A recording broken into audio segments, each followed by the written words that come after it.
Assalamualaikum warahmatullahi wabarakatuh. Perkenalkan, nama saya Nanda Dea Rahmawati, mahasiswi Politeknik Negeri Subang dari Prodi D3 Keperawatan dengan nomor pokok 10405060. Pada kali ini, saya akan menjelaskan mengenai materi isi buku Pendidikan Pancasila untuk pendidikan tinggi dengan pengarang Dr. Ujang Carda, SSHMHMIP. Adapun resum dari buku tersebut dengan penjelasan sebagai berikut. Buku ini terdiri dari 10 bab. Bab 1 tentang orientasi terhadap pendidikan Pancasila, yang di dalamnya membahas tentang A. Landasan dan tujuan pendidikan Pancasila. Landasan tersebut diantaranya landasan historis, yuridis, sosiologis, filosofis, dan landasan kultural. Adapun tujuan pendidikan Pancasila yaitu ada tujuan nasional, pendidikan nasional, dan tujuan penyelenggaraan pendidikan Pancasila di perguruan tinggi. Lalu B. Rumusan Pancasila, yang terdiri dari rumusan Pancasila secara etimologis, terminologis, historis, dan sosiofilosofis. Lalu ada C. Tujuan mempelajari Pancasila, yaitu ingin mengetahui Pancasila yang benar, yakni yang dapat dipertanggungjawabkan baik secara yuridis, konstitusional, maupun secara objektif. Bab 2 tentang memahami sejarah Pancasila sebagai lambang negara Indonesia, yang di dalamnya membahas tentang A. Pancasila dalam sejarah bangsa Indonesia, mulai dari Pancasila pra-kemerdekaan sampai Pancasila era reformasi. Lalu B. Pancasila sebagai lambang negara Indonesia, yang menjelaskan tentang sejarah, pengertian, bentuk, penggunaan, dan larangan penggunaan lambang negara. Lalu ada C. Memahami Pancasila sebagai lambang negara Indonesia dari putusan Mahkamah Konstitusi nomor 4 PUU X 2012.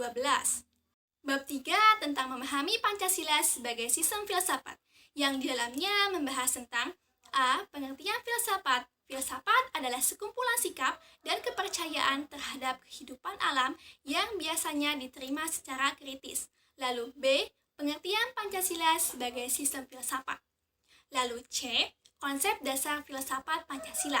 Konsep dasar itu adalah pandangan tentang manusia yang mempunyai peran sentral dalam filsafat Pancasila. Lalu ada D. Landasan filsafat Pancasila, yang terdiri dari landasan ontologis, epistemologis, dan landasan aksiologis Pancasila. Bab 4 tentang memahami Pancasila sebagai sistem nilai, etika, dan norma, yang di dalamnya membahas tentang A. Pengertian nilai, etika, dan norma.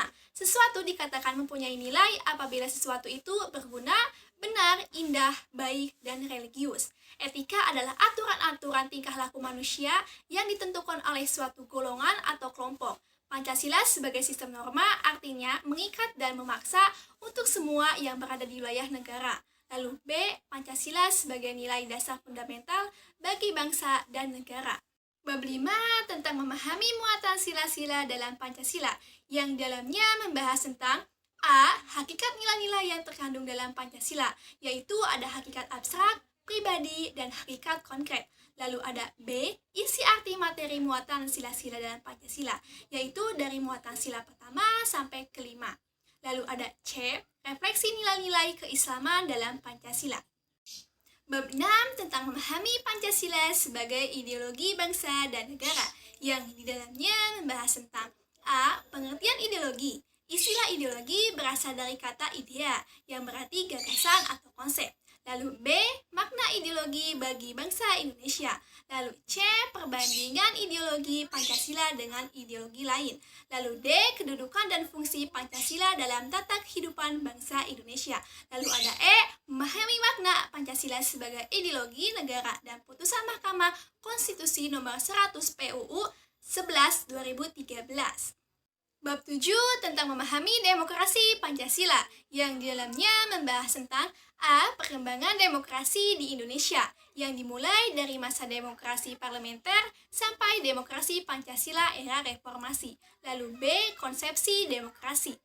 Bab 8 tentang memahami hak dan kewajiban asasi manusia dalam Pancasila, yang di dalamnya membahas tentang A. Sejarah perkembangan hak asasi manusia. Lalu B. Istilah dan pengertian hak asasi manusia. Lalu C. Macam-macam hak asasi manusia. Lalu D. Pemahaman hak dan kewajiban asasi manusia dalam Pancasila. Bab 9 tentang memahami Pancasila dalam sistem ketatanegaraan Indonesia, yang di dalamnya membahas tentang A. Isi arti Pancasila dalam pembukaan UUD 1945. Lalu B. Isi arti Pancasila dalam pasal-pasal UUD 1945.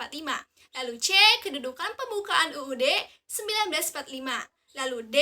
Hubungan pembukaan dengan pasal-pasal dalam UUD 1945. Lalu E. Hubungan antara pembukaan UUD 1945 dengan proklamasi 17 Agustus 1945.